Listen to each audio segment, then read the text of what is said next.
Shalom saudara-saudara seiman yang terberkati di dalam Tuhan Yesus Kristus.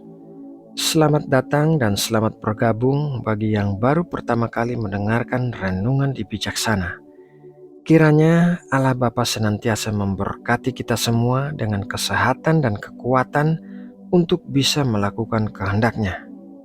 Mari kita berdoa untuk memulai renungan malam hari ini.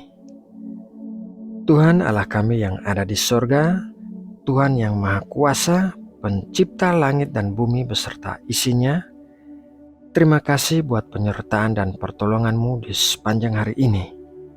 Saat ini kami mau berdoa bagi saudara-saudara kami yang sedang mendengarkan renungan firman Tuhan.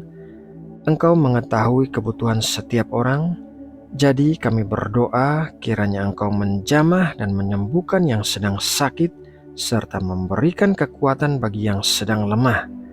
Berkatilah setiap orang sesuai kebutuhannya masing-masing. Terima kasih Bapa.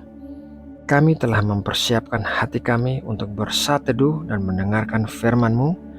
Lingkupilah kami dengan perlindungan-Mu terhadap hal-hal yang bisa mengganggu fokus kami, dan berikanlah kami hati yang bisa mengerti akan apa yang kami dengarkan. Terima kasih ya Bapa. Dalam nama Tuhan Yesus Kristus, kami berdoa dan mengucap syukur. Amin. Saudara yang terkasih di dalam Tuhan Yesus Kristus, salah satu nama Allah yang kita ketahui adalah Allah penyembuh.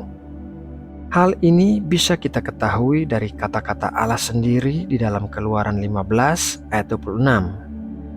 Firman-Nya, "Jika kamu sungguh-sungguh mendengarkan suara Tuhan Allahmu dan melakukan apa yang benar di matanya dan memasang telingamu kepada perintah-perintahnya dan tetap mengikuti segala ketetapannya, maka aku tidak akan menimpakan kepadamu penyakit manapun yang telah kutimpakan kepada orang Mesir, sebab aku Tuhanlah yang menyembuhkan engkau." Dalam Alkitab Perjanjian Lama maupun Perjanjian Baru, tercatat banyak sekali mujizat kesembuhan yang dilakukan Allah. Mujizat kesembuhan yang pertama kali tercatat dalam Alkitab adalah pada saat Abraham berdoa bagi Abimelek. Mari kita baca dalam Kejadian 20 ayat 17-18. Lalu Abraham berdoa kepada Allah, dan Allah menyembuhkan Abimelek dan istrinya dan budak-budaknya perempuan, sehingga mereka melahirkan anak. Sebab tadinya Tuhan telah menutup kandungan setiap perempuan di istana Abimelek karena Sarah, istri Abraham itu. Mujizat kesembuhan juga terjadi pada saat bangsa Israel dipagut ular di padang gurun. Mari kita baca Bilangan 21 ayat 8-9. Maka berfirmanlah Tuhan kepada Musa, "Buatlah ular tedung dan taruhlah itu pada sebuah tiang. Maka setiap orang yang terpagut, jika ia melihatnya, akan tetap hidup." Lalu Musa membuat ular tembaga dan menaruhnya pada sebuah tiang. Maka jika seseorang dipagut ular dan ia memandang kepada ular tembaga itu, tetaplah ia hidup. Namun demikian, mujizat kesembuhan paling banyak terjadi masa pelayanan Tuhan Yesus di bumi. Mujizat kesembuhan itu telah menarik banyak orang untuk mendatangi Tuhan Yesus, dan dengan demikian Tuhan Yesus bisa mengajari mereka tentang kerajaan sorga. Mujizat kesembuhan yang dilakukan oleh Tuhan Yesus juga membuktikan bahwa Ia adalah Mesias yang dinanti-nantikan oleh bangsa Yahudi. Satu hal penting yang perlu diperhatikan adalah bahwa Allah tidak selalu menyembuhkan setiap orang.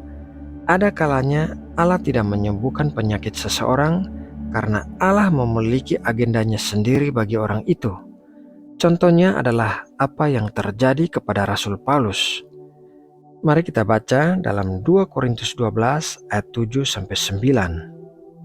"Dan supaya aku jangan meninggikan diri karena penyataan-penyataan yang luar biasa itu, Maka aku diberi suatu duri di dalam dagingku, yaitu seorang utusan iblis untuk mengocoh aku, supaya aku jangan meninggikan diri. Tentang hal itu, aku sudah 3 kali berseru kepada Tuhan, supaya utusan iblis itu mundur daripadaku.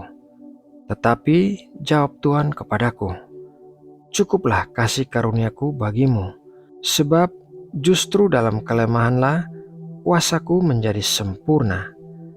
Sebab itu, terlebih suka aku bermegah atas kelemahanku, supaya kuasa Kristus turun menaungi aku. Kesembuhan adalah mutlak keputusan Allah, tetapi kita tetap harus melakukan bagian kita, yaitu berdoa bagi kesembuhan. Apabila Allah belum menyembuhkan, maka artinya Allah memiliki rencana lain, atau Allah akan memakai penyakit itu untuk suatu maksud tertentu. Saudara yang terkasih di dalam Tuhan Yesus, kesembuhan juga tidak selalu terjadi secara supranatural, melainkan Allah bisa memakai para dokter untuk menyembuhkan kita. Oleh karena itu, pada saat kita menderita suatu penyakit, datanglah kepada Allah terlebih dulu untuk bertanya apakah Allah ingin kita mempercayai mujizatnya, ataukah Allah ingin kita pergi ke dokter dan menerima kesembuhan kita melalui tangan dokter. Sarana apapun yang dipakai Allah untuk menyembuhkan kita, kita percaya bahwa Dia adalah Allah penyembuh. Sejak dulu Allah melakukan mujizat kesembuhan, dan sampai sekarang pun Allah masih melakukan mujizat kesembuhan. Nah, saudaraku, demikianlah renungan firman Tuhan malam ini. Semoga memberkati dan menguatkan kita semua.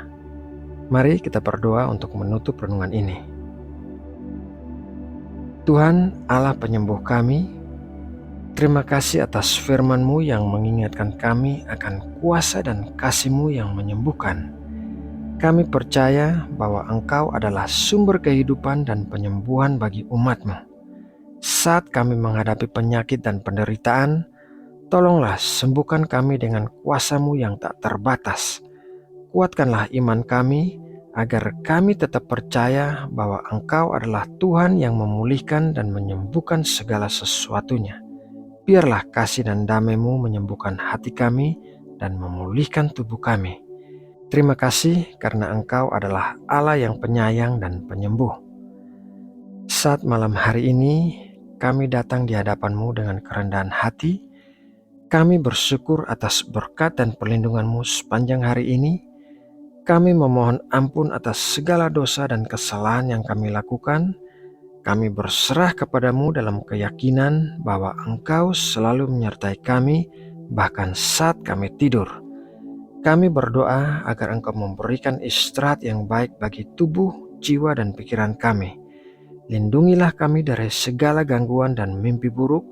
Lindungilah juga semua keluarga dan saudara-saudara kami, serta semua orang yang kami cintai. Kami percaya bahwa Engkau adalah Tuhan yang tidak pernah tidur, yang selalu menjaga kami. Terima kasih karena Engkau adalah Allah yang setia. Bapa, kami juga datang di hadapan-Mu memohon berkat bagi negeri Indonesia. Kami bersyukur atas segala anugerah-Mu yang telah diberikan kepada tanah air kami. Kami memohon agar Engkau memberikan hikmat, pengertian, dan kebijaksanaan kepada para pemimpin dan pembuat keputusan negara. Berikanlah mereka ketulusan hati untuk memperjuangkan kesejahteraan rakyat dan kemajuan bangsa. Lindungilah Indonesia dari segala bencana alam, konflik, dan kesulitan lainnya. Terima kasih Bapa atas kasih karunia-Mu yang melimpah pada negeri ini. Dalam nama Tuhan Yesus Kristus, kami berdoa dan mengucap syukur. Amin.